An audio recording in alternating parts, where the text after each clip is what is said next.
Good morning, folks. Bill Dragoo here with Dragoo Adventure Tales and DART, Dragoo Adventure Rider Training. We are just outside of Blue Mesa Reservoir with the 2024 Ural Ultimate Two-Wheel Motorcycle build for Overland Expo. As you've probably already noticed, this one has a spare. It has three wheels, a fourth if you want to count the actual spare tire on the back.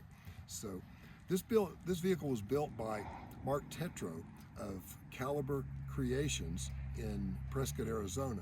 His right-hand man, Jim Borean, was the hands-on fella and did a fantastic job of putting this together under the direction of Eva Rupert, who does the motorcycle builds and has done the motorcycle builds for Overland Expo for the past several years. Susan and I have spent the past 4 days in these mountains in Colorado, from Lake City to Ural, Ridgeway, up to the top of Red Mountain Pass and beyond, just testing out this bike, giving it a good shakedown. And shakedown we did give it, and it gave us. If you've ever had any inhibitions about riding a sidecar rig, let me just say you got to try it. You've got to try it. And you can't ride it for 10 or 15 minutes and decide, oh, that's not for me. Or even make the decision, oh, I got to definitely have one of these. Maybe you will. But you've got to give it a little bit of time to get used to it, get the feel of it. It's different. It rides weird if you're a motorcycle rider or a truck or car driver. It's its own machine in every single way. When you learn the nuances of how to ride it, it's one of the most fun things that you can possibly get your hands on. It's not super powerful, 40 horsepower, and it weighs, probably the way it's rigged out, approaching 1,000 pounds right now. So you're not going to win any uphill drag races, but it will go around corners when you learn how to handle the nuance.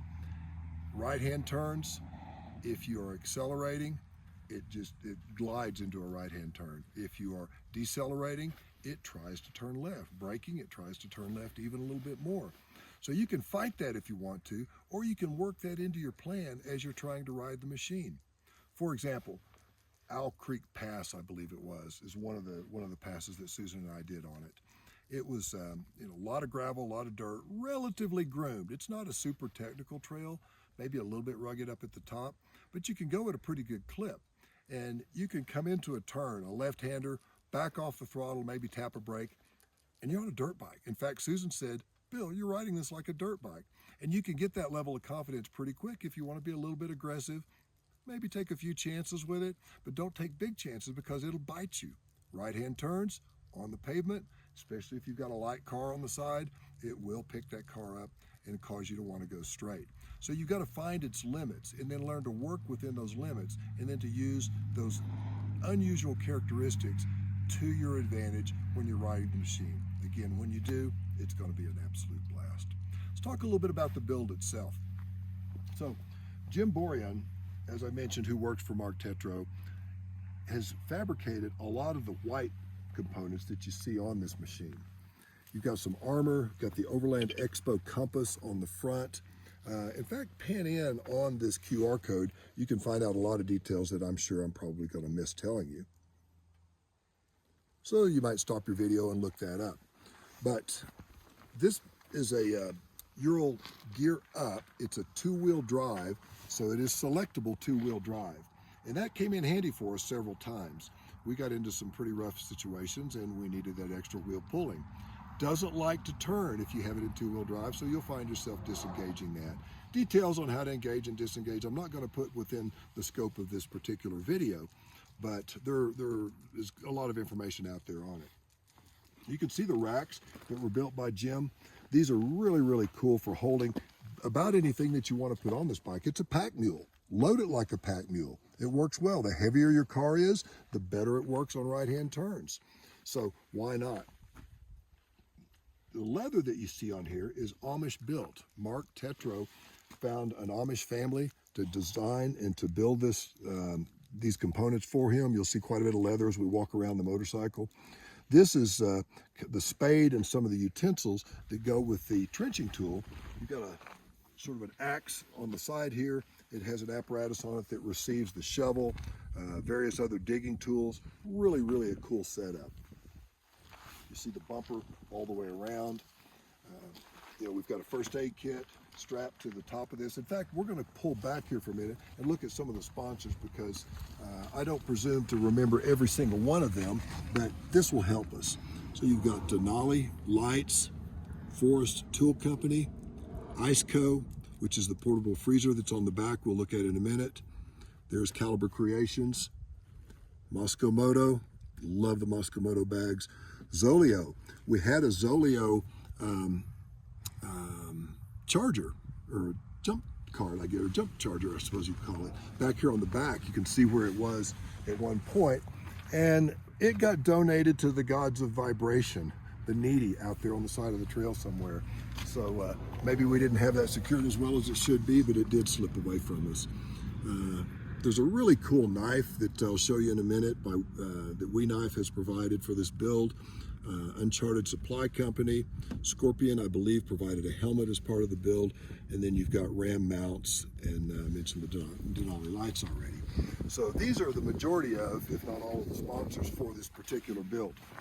Back here you see a little bit more of the leather helping hold the spare tire in place. It's also secured by a steel strap right there.